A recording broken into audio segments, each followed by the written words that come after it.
Suplementasi oksigen secara umum ada 3. Yang pertama ialah yang konvensional seperti ini, memakai NRBM, nasal kanul, di mana sumber oksigen akan mengalirkan sejumlah oksigen yang dihirup melalui hidung dan juga mulut. Ya, nantinya seberapa banyak oksigen yang masuk ke dalam paru-paru tergantung sistemnya nasal kanul ataupun NRBM, dan yang kedua tergantung flow-nya. Flow oksigen yang dideliverikan ke pasien.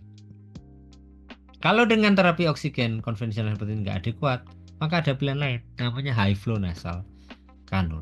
Karena orang yang sesak itu takipnu RR-nya naik, maka dia butuh aliran oksigen yang tinggi. Karena 15 liter per menit nggak cukup. Makanya ilmuwan oke, kita buat yang aliran tinggi, high flow nasal kanul. Cuman masalahnya karena aliran tinggi akan mudah iritasi. Maka high flow nasal kanul alirannya tinggi sampai 50 liter per menit, tapi harus ada humidifikasinya. NRBM high flow nasal kanul itu hanya mendeliver oksigen. Jadi hanya meningkatkan pemberian oksigen. Jadi hanya membantu proses oksigenasi. Proses ventilasinya terbantu hanya sedikit. Yang dominan ialah proses oksigenasi. Masalahnya kalau pasien gagal nafas, itu kan kadang tidak hanya oksigenasinya yang terganggu. Kalau oksigenasinya terganggu, oke, cukup NRBM sama high flow nasal kanul. Tapi kalau ventilasinya terganggu, perlu diberikan apa? Maka orang berpikir, berarti kita harus membuat alat yang membantu sistem respirasi. Maka dibuatlah ventilator. Ini ventilator yang dipegang tangan ini ventilator. Ventilator dikoneksikan ke pasien. Cuman memakai masker, namanya non-invasive ventilator. Ventilator punya 2 fungsi, oksigenasi dan ventilasi. Jadi kalau pasien gagal nafas ada 2 gangguan ini, ventilatorlah jawabannya. Tapi kalau hanya 1 oksigenasi, high flow dan NRBM lah jawabannya ataupun nasal kanul. Kalau dengan NIV gagal, maka harus kita lakukan yang namanya invasive mechanical ventilation, seperti yang ada di gambar ini. Nah, cuman karena invasif, alat ini mahal dan hanya tersedia di ICU, maka kita harus tahu seluk-beluk penggunaannya. Digunakan di waktu yang tepat, pasien yang tepat. Waktunya tepat, pasiennya salah, malah pasien lain nanti tersia-siakan. Maka harus 2, waktu yang tepat, pasien yang tepat. Karena ventilator ini barang yang langka. Ya, jadi kita harus melakukan triase, mana-mana pasien yang kita lakukan pemberian ventilator. Yang berikutnya, ventilator itu apa? Ventilator yang ada sekarang ialah ventilator tekanan positif. Teman-teman lihat, ini ventilator, ini pasiennya. Ventilator tekanan positif. Artinya apa? Semuanya ini ventilator, maka di dalam ventilator ini seperti ada pompa. Yang pompanya nanti akan dihubungkan ke pasien melalui 2 selang. Selang inspirasi dan selang ekspirasi. Selang inspirasi dan selang ekspirasi. Kalau ventilator ini memberikan inspirasi, maka selangnya akan memberikan tekanan positif. Ya, akan mengalir melalui cubing, masuk ke ITT, masuk ke dalam paru-paru, sehingga paru-parunya mengembang. Yang kedua, kalau saat terjadi fase ekspirasi, maka di katup yang satunya ini klemnya akan dibuka. Nah, karena klemnya dibuka, maka tekanan di paru-parunya akan lebih tinggi daripada udara luar, sehingga terjadi fase ekspirasi.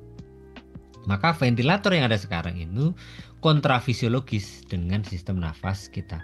Kita tahu tadi kalau kita nafas normal itu fase inspirasi paru-paru kita tekanannya negatif, lebih negatif dari udara luar, sehingga udara masuk ke dalam paru-paru. Saat fase ekspirasi tekanan di dalam paru-paru kita lebih positif, sehingga udara keluar dari paru-paru, terjadi fase ekspirasi. Nah, kalau ventilator ini enggak. Ventilator ini karena di sini ada tekanan pompanya, ada kompresornya.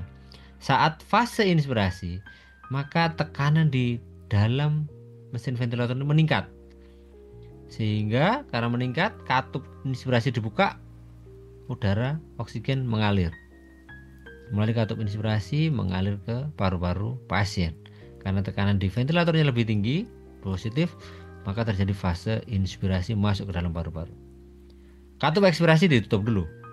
Kalau fase inspirasi sudah selesai, katup ekspirasinya dibuka. Des. Setelah dibuka, karena di sini tekanannya lebih tinggi, maka pada fase ekspirasi terjadi aliran keluar.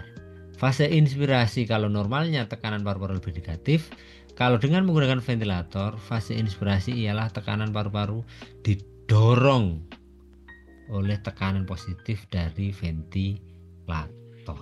Maka kita harus tahu kalau paru-paru diberikan tekanan positif, maka alat ini oke, mempunyai efek positif. Terjadi fase inspirasi, terjadi oksigenasi, tapi dalam titik-titik tertentu nanti bisa jadi akan terjadi suatu komplikasi yang harus kita tahu ya. Maka menggunakan alat ini harus dengan bijak ya. Bedanya invasif ada ETT, non invasif cukup dengan masker ya, entah itu hidung, wajah ataupun mulut saja. Nah, ini ya bagian yang kita tahu bahwasanya rumus fisika ya, tekanan itu mengalir dari udara itu mengalir dari tekanan tinggi ke tekanan yang rendah.